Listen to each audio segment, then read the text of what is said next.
Hello friends, एक बार फिर से स्वागत है आप सब लोगों का मेरे यूट्यूब चैनल में। आज हम लोग पढ़ने वाले हैं 7th क्लास सिविक्स का चैप्टर नंबर 9, जिसका नाम है ए शर्ट इन द मार्केट। इसमें हम लोग शर्ट के बनने की जो कहानी है उसको शुरू से एंड तक जानने वाले हैं। किस प्रकार से शर्ट बनता है और फाइनली वो कस्टमर्स तक पहुंचता है, उसके बीच में कितनी सारी कड़ियां होती है, वो सारी हम लोग जानने वाले हैं। तो चलो करते हैं इस शानदार वीडियो की शुरुआत। ये चैप्टर हमें बताता है शर्ट की कहानी। शुरुआत जिसकी होती है कॉटन के प्रोडक्शन से और उसका एंड होता है मार्केट में उस शर्ट के सेल से। लेकिन इन दोनों के बीच में एक बहुत बड़ी चेन है जिसमें प्रोड्यूसर्स आते हैं, बायर्स आते हैं और बहुत सारे सुपरमार्केट वगैरह भी आते हैं। बाइंग और सेलिंग जो है वो हर एक स्टेप पे होती है और इनमें से बहुत सारे लोग जो है बहुत सारा बेनिफिट भी लेते हैं। क्या कुछ ऐसे लोग भी हैं इसमें जो कम बेनिफिट लेते हैं या ज्यादा बेनिफिट लेते हैं? चलिए जानते हैं इस वीडियो में। एक cotton farmer in Kurnool. Swapna एक छोटी सी फार्मर है जो कि आंध्र प्रदेश कर्नूल में है।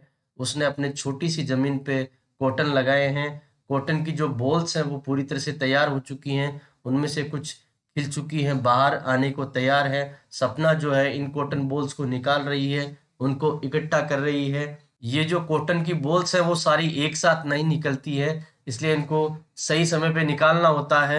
एक बार कॉटन जब कलेक्ट हो जाता है फिर कर्नूल के कॉटन मार्केट में इसे ले जाया जाएगा। स्वप्ना और उसके जो हस्बैंड हैं वो लोकल ट्रेडर के पास उसे लेके जाएंगे। और जब इस क्रॉपिंग सीजन की उन्होंने शुरुआत की थी तब स्वप्ना ने इस लोकल ट्रेडर से लगभग 2500 रुपीज उधार लिए थे, जो कि बहुत हाई इंटरेस्ट पे लिए थे।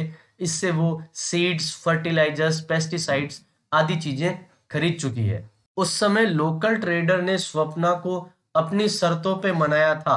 उसने ये प्रॉमिस करवाया था कि वो अपना सारा कॉटन उसे ही बेच के जाएगी।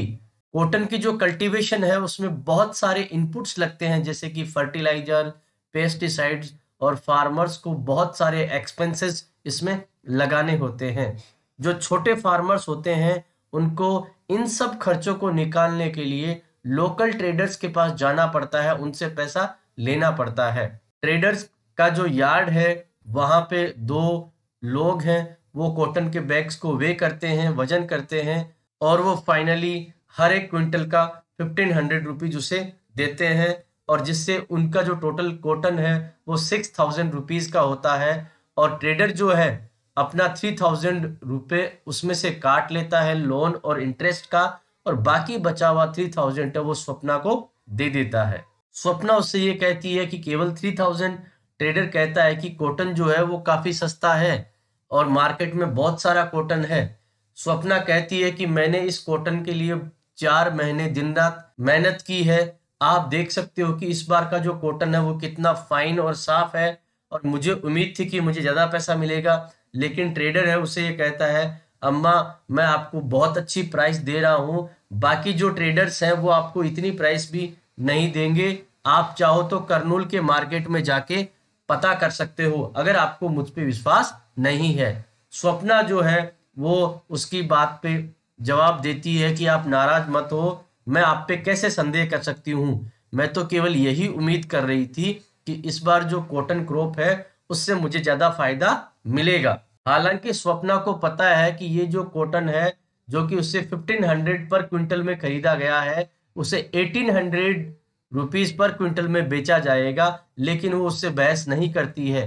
ट्रेडर जो है वो बहुत ही पावरफुल मैन है उस विलेज का, और स्वप्ना को अपनी रोजमर्रा की जरूरतों के लिए उस पर बहुत बार डिपेंड होना पड़ता है। और इसी के साथ साथ में अन्य काम जैसे कि इलनेस, बच्चों की फीस आदि सब के लिए उस ट्रेडर की सहायता उसे लेनी पड़ती है। और कई बार ऐसा भी होता है कि पूरे साल में कोई काम नहीं होता है और इनकम भी नहीं होती है, तो उसे इससे पैसा भी लेना होता है। स्वप्ना की जो इस कॉटन कल्टीवेशन से जो अर्निंग है वो बिल्कुल थोड़ी बहुत ज्यादा है जो कि मजदूर कमाते हैं उससे। The cloth market of Erode. Erode में 2 सप्ताह से एक मार्केट लगता है जो कि दुनिया के जो सबसे बड़े क्लॉथ मार्केट्स हैं उनमें से एक है। यहाँ पे कई प्रकार के क्लॉथ बेचे जाते हैं। क्लॉथ ऐसे भी होते हैं जो वीवर्स गांव में बनाते हैं और वो उन्हें यहाँ बेच के लाते हैं। यहाँ पे मार्केट में क्लॉथ मर्चेंट्स ने अपने बड़े बड़े ऑफिस खोल रखे हैं और वो इस क्लॉथ खरीदते हैं। दूसरे ट्रेडर्स हैं, वो साउथ इंडिया के टाउन से आते हैं और वो भी इस मार्केट में क्लॉथ्स खरीदते हैं। मार्केट के डेज में वीवर्स जो है अपना कपड़ा लेके आते हैं जो कि पहले से उन्हें ऑर्डर दिया हुआ होता है, और वो गारमेंट मैन्युफैक्चरर्स जो हैं और एक्सपोर्टर्स हैं उनसे पहले से ऑर्डर लेके रखते हैं। वो यार्न खरीदते हैं और वीवर्स को इंस्ट्रक्शन देते हैं कि किस प्रकार का कपड़ा खरीदना है। आप देख सकते हैं अगले एग्जाम्पल में कि ये किस तरह से होता है। ये एक मर्चेंट शॉप है जो कि बाजार में है।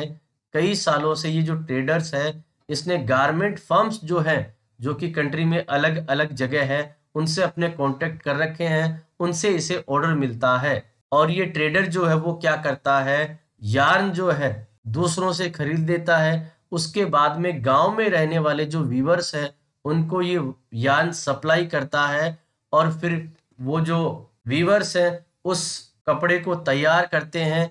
उनके पास लूम्स होती है या आसपास की लूम में वो काम करते हैं, और इनमें पूरी तरह से इस कपड़े को तैयार करने के बाद में वो जो sari, towels, shirting, ladies dress material, bedsheet जितने भी प्रोड्यूस करते हैं, उन सारे फिनिश्ड प्रोडक्ट्स को इन ट्रेडर्स को वापस दे देते हैं। और उसके बाद में ट्रेडर्स इनको मार्केट में लॉन्च कर देते हैं, और इसी के साथ साथ में ट्रेडर्स जो है अपने वीवर्स का भुगतान कर देते हैं जो कि बहुत कम अमाउंट में होता है। Putting out system, weavers producing cloth at home. ये एक ऐसा सिस्टम है जिसमें वीवर्स अपने घर पे कपड़ा बनाते हैं। मर्चेंट क्या करते हैं, अपने वीवर्स के बीच में काम को बांट देते हैं क्योंकि वो आगे से पहले से ऑर्डर लेके रखते हैं। वीवर्स मर्चेंट से यार्न ले लेते हैं और उसे क्लॉथ बना के दे देते हैं। वीवर्स को इससे दो फायदे मिलते हैं, उन्हें यार्न को खरीदने के लिए पैसा खर्च नहीं करना पड़ता है, और उसके बाद में बने हुए माल को कहाँ बेचना है इस बात की भी समस्या उनको नहीं होती है। वीवर्स को ये बता दिया जाता है कि किस प्रकार का कपड़ा बनाना है। तो इस तरह आपने देखा कि किस प्रकार से वीवर्स जो है मार्केट में जो मर्चेंट्स हैं उन पे रॉ मटेरियल्स और अपने बने हुए कपड़े के लिए डिपेंडेंट रहते हैं। मर्चेंट्स जो है वो पहले से ऑर्डर ले लेते हैं और उसके बाद में इन वीवर्स को ऑर्डर देते हैं और साथ में यार्न भी दे देते हैं, और वीवर्स के पास में कोई और ऑप्शन नहीं होता है। उनको अपने काम का बहुत कम पैसा मिलता है, लेकिन मर्चेंट जो है इसे गारमेंट फैक्ट्री में या अन्य जगह बेचता है और बहुत अधिक मुनाफा कमाता है। वीवर्स अपना सारा पैसा इसमें लगा देते हैं, या वो लूम्स को खरीदने के लिए बड़े इंटरेस्ट पे पैसा लेते हैं। हर एक जो लूम कपड़े बनाने की होती है उसकी प्राइस 20,000 के लगभग होती है, और छोटे छोटे वीवर्स को कम से कम 2 लूम तो लानी ही पड़ती है, जिसमें 40,000 रुपीज खर्च हो जाते हैं। और इन लूम्स पे अकेले काम नहीं किया जाता, इसके कारण से इनके परिवार के जो अन्य सदस्य हैं वो भी दिन में लगभग 12 आवर्स तक काम करते हैं, और अंततः एक महीने में वो केवल 3,500 रुपीज तक ही कमा पाते हैं। ये अरेंजमेंट जो कि मर्चेंट और वीवर के बीच में होता है, इसी को पुटिंग आउट सिस्टम कहते हैं, जहां पे मर्चेंट जो है रॉ मटेरियल वीवर को देता है और उससे फिनिश्ड प्रोडक्ट ले लेता है। ये हमारी जो वीविंग इंडस्ट्री है उसमें बहुत सालों से चला आ रहा है। वीवर्स कोऑपरेटिव, हमने देखा कि वीवर्स कितनी मेहनत करते हैं, लेकिन मर्चेंट जो है उसका पूरा फायदा उठाते हैं। इसी कारण से वीवर्स कोऑपरेटिव्स बनाई गई है, जहां पे उनकी मर्चेंट पे डिपेंडेंस कम रहेगी और वो अच्छा मुनाफा कमा पाएंगे। इस प्रकार की जो कोऑपरेटिव्स होती है उसमें बहुत सारे लोग मिलजुल के काम करते हैं और एक दूसरे को सपोर्ट करते हैं।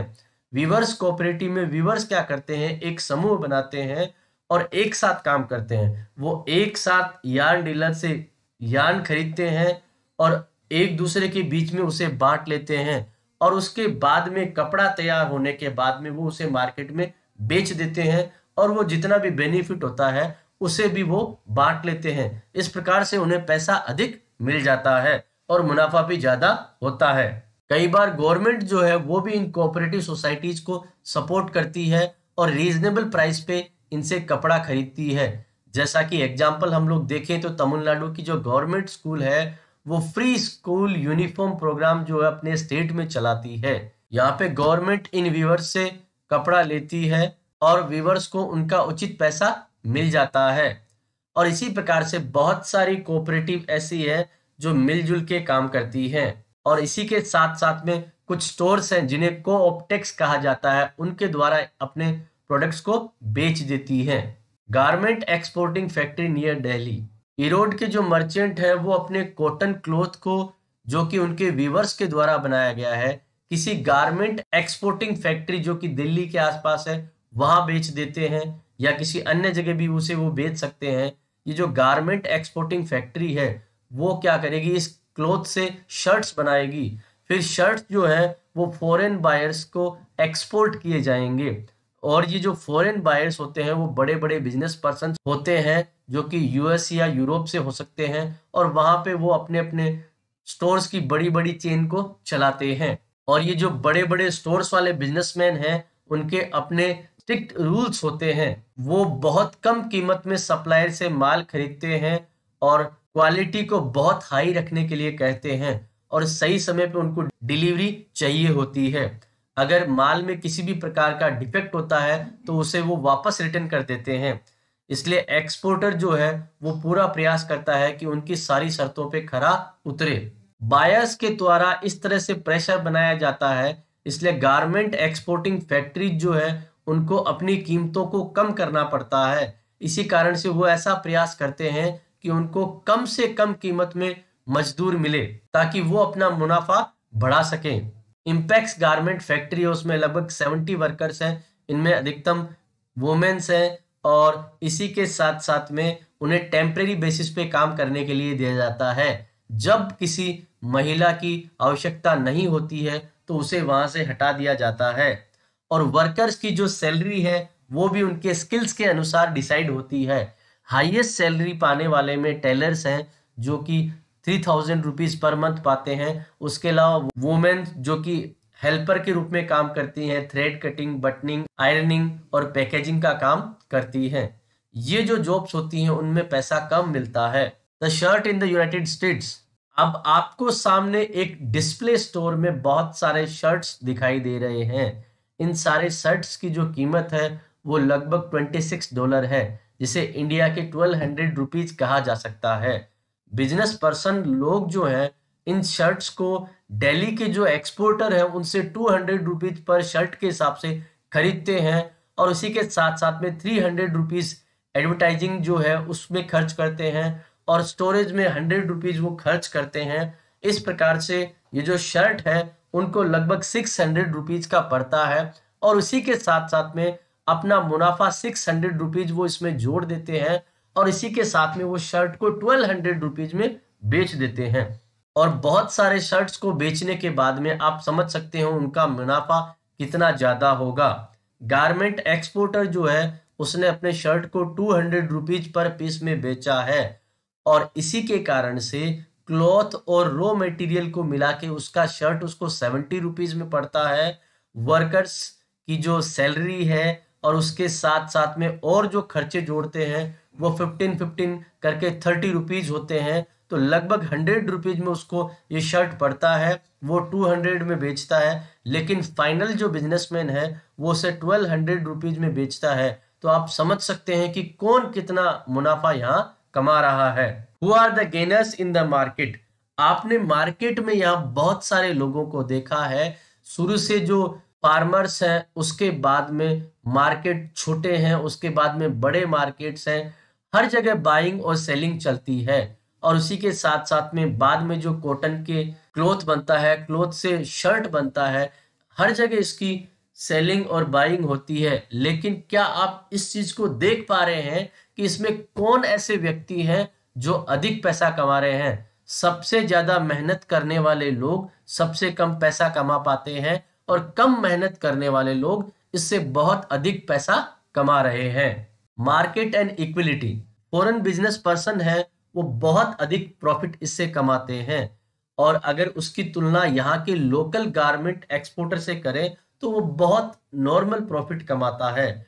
और उसी के साथ साथ में गारमेंट एक्सपोर्ट फैक्ट्री के जो वर्कर्स हैं उनकी तो सैलरी इतनी कम है कि वो अपनी रोजमर्रा की जरूरतों को भी पूरा नहीं कर पाते हैं। उसी प्रकार से छोटा कॉटन फार्मर है और वीवर है जो कि बहुत हार्ड वर्क करता है, वो भी बहुत कम पैसा कमाता है और उन्हें मार्केट में उचित पैसा नहीं मिलता है, जबकि वो बहुत अधिक मेहनत करते हैं।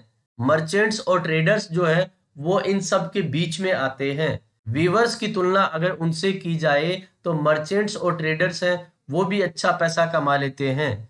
इस प्रकार से आपने देखा कि अगर हम लोग फार्मर से लेके बिजनेस पर्सन तक की बात करें तो उसमें बहुत सारे लोग आते हैं और सब लोग अलग अलग तरह का मुनाफा कमाते हैं और अलग अलग रेशियोज में पैसा कमाते हैं। लेकिन कुछ लोग ऐसे हैं जो बहुत ज्यादा पैसा कमाते हैं और कुछ लोग ऐसे हैं जो बहुत कम पैसा कमाते हैं।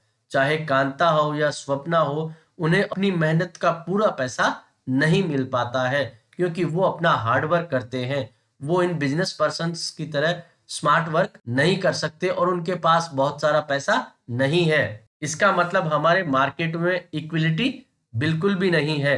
एक तरफ मार्केट में सभी लोगों को काम करने की अपॉर्चुनिटी है और अपने सामान को बेचने की आजादी है, लेकिन इसी के साथ साथ में फार्मर्स जो कि कॉटन को सेल करते हैं और वीवर्स जो कि कपड़ा बनाते हैं वो इसका कोई फायदा नहीं उठा पाते हैं। और इसी के साथ साथ में आप दूसरी तरफ देख सकते हैं रिच और पावरफुल लोग जो हैं वो मार्केट से बहुत अधिक मुनाफा कमा लेते हैं। बहुत सारे लोग ऐसे हैं जिनके पास पैसा है, जिनके पास फैक्ट्रीज है, बड़ी शॉप्स हैं और बड़ी जमीनें हैं, वो इन गरीबों से बहुत अधिक पैसा कमा लेते हैं, वो बहुत अधिक रिच और पावरफुल हो जाते हैं। स्वप्ना और अन्य जो छोटे फार्मर्स हैं उनको अपनी जरूरतों के लिए लोन्स पे डिपेंड रहना पड़ता है। उन्हें जब भी रॉ मटेरियल्स और अन्य सामान चाहिए तो लोकल ट्रेडर से उन्हें लोन लेना पड़ता है। और इसी प्रकार से जो वीवर्स हैं उनकी भी यही हालत है और इसी कारण से उन्हें मार्केट में एक्सप्लॉइट किया जाता है, उनका शोषण किया जाता है। बहुत सारे ऐसे तरीके हैं जिनसे इन समस्याओं का सॉल्यूशन निकाला जा सकता है, जैसे कोऑपरेटिव सोसाइटीज और भी कई अन्य रास्ते हैं। इससे अगले चैप्टर में इसी प्रकार की एक कोऑपरेटिव सोसाइटी जो कि फिश वर्कर्स की है उसके बारे में हम लोग पढ़ेंगे जो तवा रिवर के पास में है। दोस्तों मैं उम्मीद करता हूं ये चैप्टर आपको पसंद आया होगा। इस सब्जेक्ट के अन्य चैप्टर्स देखने के लिए साथ ही साथ इस क्लास के अन्य सब्जेक्ट को देखने के लिए प्लीज हमारे चैनल को सब्सक्राइब कीजिए। Thank you so much.